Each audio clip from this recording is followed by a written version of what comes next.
Hello दोस्तों, welcome to my channel word book. Video start करने से पहले मेरे चैनल को सब्सक्राइब करना ना भूलें।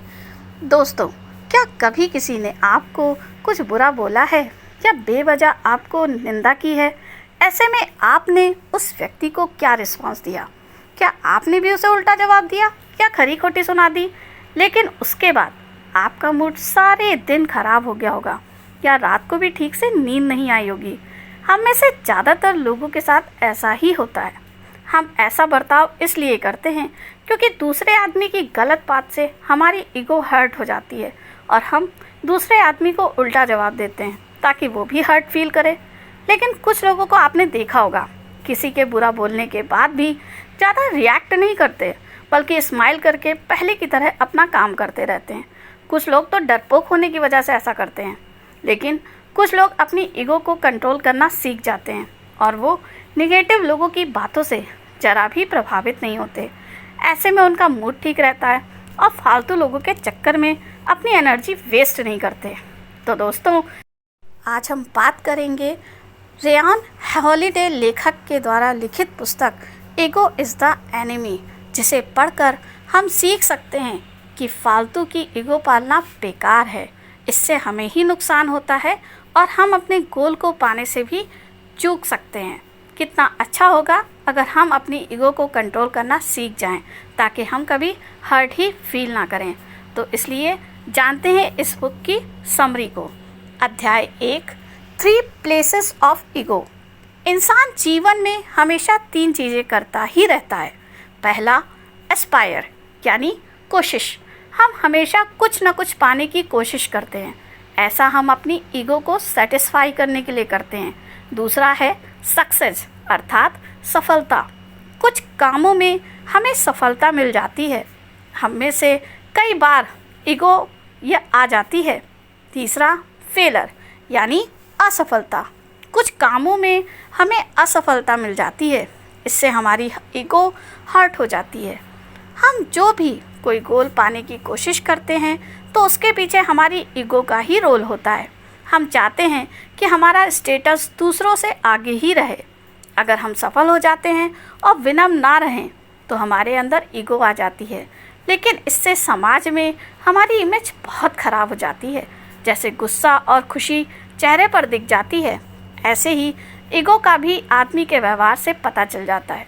लेकिन लोग ईगोइस्ट को कभी पसंद नहीं करते और देर सवेर ऐसे आदमी का अहंकार जरूर टूटता है। बहुत से पॉलिटिशियन इसका एग्जाम्पल हैं। एक बार सत्ता पा लेने के बाद वे सोचते हैं कि वे ही सर्वे सर्वा हैं। फिर वे कभी जनता के बीच नहीं जाते। वे सोचते हैं कि अब तो लोग उनके गुलाम हैं, लेकिन जनता सब देख सुन रही होती है। और कितनी ही बार बड़े बड़े अहंकारी नेता अगले चुनाव में बुरी तरह हार जाते हैं।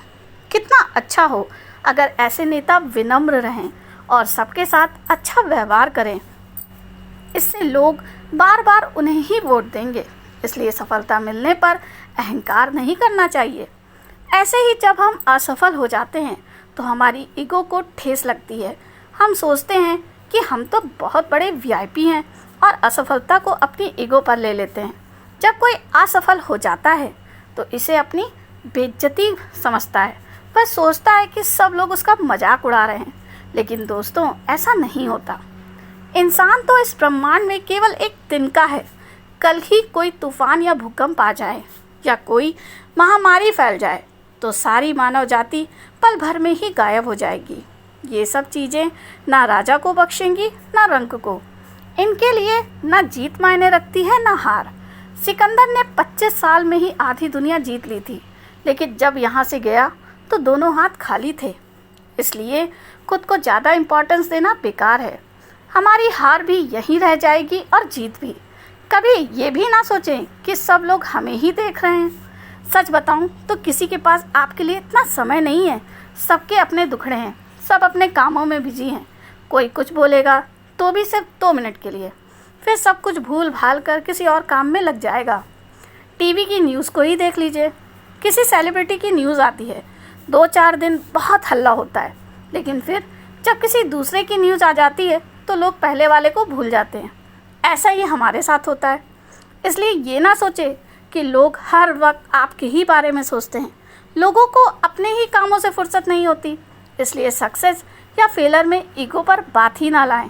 ना खुशी से पागल हो जाएं, ना गम में डूबे रहें, दोनों में बैलेंस बना कर जिएं। अध्याय 2, ईगो को कंट्रोल कैसे करें। ईगो को कंट्रोल रखने के कुछ तरीके लेखक ने बताए हैं। पहला, साइलेंस।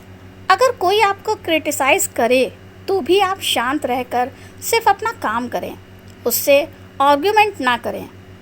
आर्ग्यूमेंट यानी बहस करने से आपका कीमती समय ही बर्बाद होगा, इससे आपका मूड भी स्पॉइल हो जाएगा। इसलिए ऐसी सिचुएशन में हमेशा साइलेंट ही रहें। वैसे भी कहा जाता है साइलेंस इज़ गोल्ड। दूसरा है इमेजिनरी ऑडियंस। कभी भी ना सोचें कि आप कोई सेलिब्रिटी या वीवीआईपी हैं और सारे लोग आपको ही देख रहे हैं। इससे आप हमेशा दूसरों की नज़रों में अच्छा बना रहना चाहोगे। थोड़ी भी असफलता या कोई त्रुटि हो जाने पर आप गुस्से या शर्म से भर जाएंगे और फिर ऐसा काम करेंगे जिससे सफलता आपसे कोसों दूर चली जाएगी। मान लीजिए आपने नई ड्रेस पहनी है, तो ये ना सोचते रहें कि लोग आपकी ड्रेस को ही देख रहे हैं। अगर लोग ड्रेस की तारीफ़ करें तो थैंक यू बोलकर अपने काम में आगे बढ़ जाएं। लेकिन किसी ने आपका मजाक उड़ा दिया तो बेइज्जती ना महसूस करें, बल्कि तब भी थैंक यू बोलकर अपना काम करते रहें। किसी को भी अच्छा बुरा बोलना होता है तो वो बोलता ही है, लेकिन थोड़ी देर के लिए, फिर वो खुद अपने काम में बिजी हो जाएगा। तीसरा है यूथेमिया। यूथेमिया का मतलब है बाहर की एनवायरनमेंट का अपने काम पर कोई असर ना पड़ने दें। मान लीजिए कोई डॉक्टर ऑपरेशन कर रहा है और बाहर कोई झगड़ा हो जाता है, तो क्या डॉक्टर को ऑपरेशन छोड़ देना चाहिए या बिना परेशान हुए पूरा ध्यान ऑपरेशन पर लगाना चाहिए? ऐसे ही आपके आसपास कैसा भी माहौल क्यों ना हो, आपको उस पर कोई फ़र्क नहीं पड़ना चाहिए। मान लीजिए आप खिलाड़ी हैं लेकिन गरीब परिवार या बैकवर्ड एरिया में रहते हैं, तो भी सिर्फ अपनी प्रैक्टिस करते रहें। अगर भाग्य को कोसते रहेंगे तो कुछ भी नहीं मिलेगा, लेकिन प्रैक्टिस करते रहेंगे तो कोई ना कोई सफलता ज़रूर मिलेगी। यूथेमिया की अप्रोच हर फील्ड में लगाई जा सकती है। चौथा, ह्यूमैनिटी। कितने भी बड़े आदमी क्यों ना बन जाएं, हमेशा शांत और विनम्र बने रहें, दूसरों के हमेशा काम आए, इससे आप और आगे बढ़ते रहेंगे। अध्याय 3, शैमरॉक्स फार्मूला। शैमरॉक अमेरिका के मिक्स्ड मार्शल आर्ट के महान खिलाड़ी और कोच थे। उन्होंने नए खिलाड़ियों को ट्रेन करने के लिए एक फार्मूला बनाया था। फार्मूला था किसी भी खिलाड़ी का मुकाबला हमेशा उससे बेहतर खिलाड़ी से करवाया जाता है। इससे उस खिलाड़ी में ईगो नहीं आता था। उसे लगता था कि वो सब कुछ नहीं है, बल्कि उससे भी बेहतर अभी कोई है, और वो अपने से बेहतर खिलाड़ी से बहुत कुछ सीख लेता था। जब वो उतना अच्छा हो जाता था तो पहले से भी बेहतर खिलाड़ी से मुकाबला करना होता था। इससे वो खिलाड़ी अच्छे से अच्छा हो जाता था। तो दोस्तों, आप भी ये फार्मूला अपनी लाइफ में कहीं ना कहीं लगा सकते हो। एग्जाम्पल के लिए, अगर आप किसी काम को सफलतापूर्वक करना चाहते हैं तो आप देखिए कि वो काम में एक्सपर्ट कौन व्यक्ति है और उसी काम से, उसी व्यक्ति से प्रेरित होकर सीखते रहिए और आगे बढ़ते रहिए। अध्याय 4, बी अ स्टूडेंट ऑलवेज। हमेशा स्टूडेंट बने रहिए और हमेशा कुछ ना कुछ नया सीखते रहिए। अगर रिटायर हो गए हैं तो स्विमिंग सीख लीजिए या हल्की फुल्की एक्सरसाइज शुरू कर दीजिए।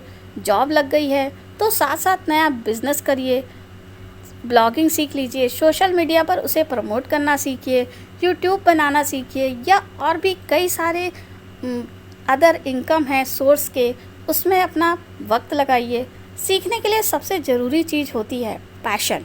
जिस भी चीज़ में पैशन है आदमी को वही सीखना चाहिए। गाने का शौक़ है तो संगीत की शिक्षा ले लीजिए, एक्टिंग का शौक़ है तो एक्टिंग स्कूल या थिएटर ज्वाइन कर लीजिए, क्योंकि जब हम अपने शौक़ की चीज़ सीखते हैं तो वो हमें बोझ नहीं लगता। आजकल बहुत से पेरेंट्स बच्चों को ज़बरदस्ती म्यूज़िक, पेंटिंग आदि की क्लासेस में भेज देते हैं, क्योंकि पड़ोसी का बच्चा भी जा रहा है या पेरेंट्स को उसका शौक़ होता है। खुद तो उन्हें मौका नहीं मिला, इसलिए बच्चों पर अपने अधूरे सपने लाद दिए जाते हैं। ऐसा करना बहुत ही गलत है। इससे बच्चा सीख तो जाता है, लेकिन आगे चलकर उसकी कला फेक ही लगती है, क्योंकि वो दिल से नहीं आई होती। इसलिए पहले बच्चे का पैशन जान लीजिए, तभी उसे उस फील्ड में प्रमोट कीजिए। दोस्तों, अगर लाइफ में कुछ नया सीखना है तो आपको एक मेंटर यानी गुरु भी चाहिए, लेकिन मेंटर तभी आपको सीक्रेट गुरु सिखाएगा जब आप विनम्र रहेंगे और अहंकार या ईगो नहीं पालेंगे और मेंटर का आदर करेंगे। रामायण की एक घटना याद आती है। युद्ध में राम के तीर से घायल होकर रावण धरती पर गिर पड़ा था। वह मरने ही वाला था। तभी राम ने लक्ष्मण से कहा कि रावण प्रकांड ज्ञानी है, इसलिए जाओ अंत समय में उससे कुछ ज्ञान ले लो। लक्ष्मण गया और रावण के सिर के पास खड़ा होकर कहा, हे रावण, जाते जाते कुछ ज्ञान की बात करते जाओ। लेकिन रावण कुछ नहीं बोला। लक्ष्मण जी वापस राम जी के पास आकर बोले कि रावण ने उसकी बात का कोई उत्तर नहीं दिया। तभी राम जी ने लक्ष्मण जी से पूछा कि वह रावण से बात करते वक्त कहाँ पर खड़ा था। तब लक्ष्मण जी ने कहा कि वह उसके सिर के पास खड़ा था। तब राम जी ने लक्ष्मण जी को दोबारा जाने के लिए कहा और बोले कि इस बार रावण के चरणों के पास खड़े होना।